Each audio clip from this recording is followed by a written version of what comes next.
Yan. Ito yung luto ni Mrs. Mga idol. Bali paan ng baboy to. Oh, sobrang lambot na talaga to. Wala na.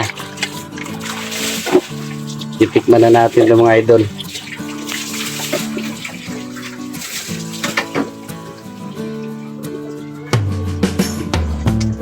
Ah, sarap. Sabi.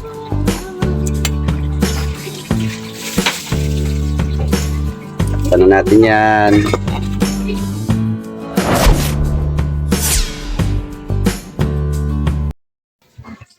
Yan, bali ginamit natin mga idol. Pinalita lang natin to kasi wala tayong palay na gamit sa kanya. Haluin na natin ito mga idol. Tagalan talaga tayo nito. Kasi wala tayong pala.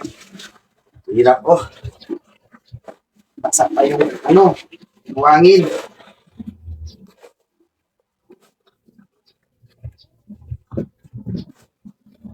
Bahala ba?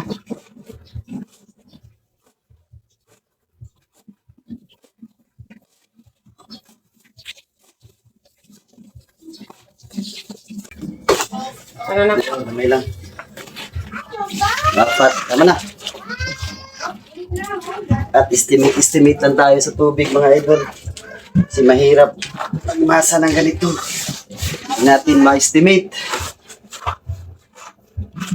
Kaya kamay-kamay na lang. Ganyan o. Ano magmasa? Sa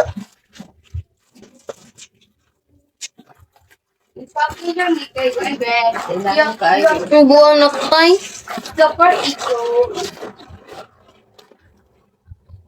hatiin natin ito mga idol. Sinagwa tayo ng isang banira.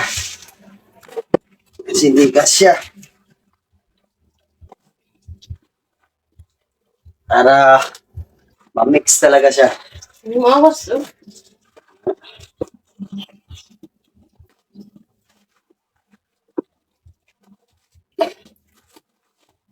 Hindi natin mahalo mga idol. Hirap haluin.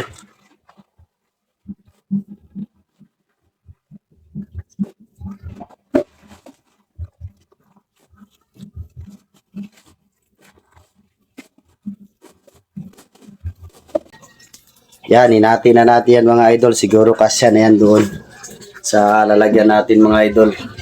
Kasi kunti laman yan, maliit lang yan na space. Yan. Tapos meron pa naman tayo sobra. Gagawin natin yan yung sa lutuan natin to mga idol. Diba? Yan. Hinirapan tayo mga idol. Pagod na pagod tayo. Nangangala yung kamay natin saka mamasa kasi wala tayong pala. Sabi idol, hirap pala pag ganitong gawain lang. Sana masubukan nyo rin ito mga idol. Atid ko kayo mga idol pag dito na ako. Ayan, siya yung pinauna natin mga idol. Tapos tayo na naman yung malaya. Ayan. Nagpit kasi natin bata. Yan, nahihili sila ng kamot.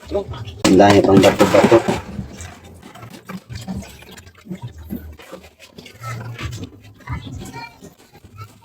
May bisita kami pala guys. Naka-lipstick yan si madam. Pumasok siya. Noon mo na dia kay ayuhon pa na. Yan, nilagay na ang gulay. Ilang atog mo, bukayo. Init ka. Mantay budget. Pero may budget, pwede. Nano. Diba? Yan. Ito yung luto ni Mrs. Mga idol. Bali paan ng baboy to. Oh, sobrang lambot na talaga to. Wala na. Itikman na natin ito mga idol.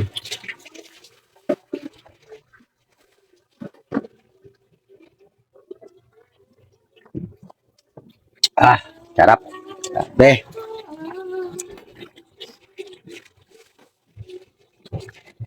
Paano natin yan?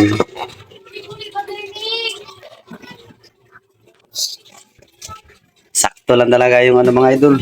Luto na. Misis.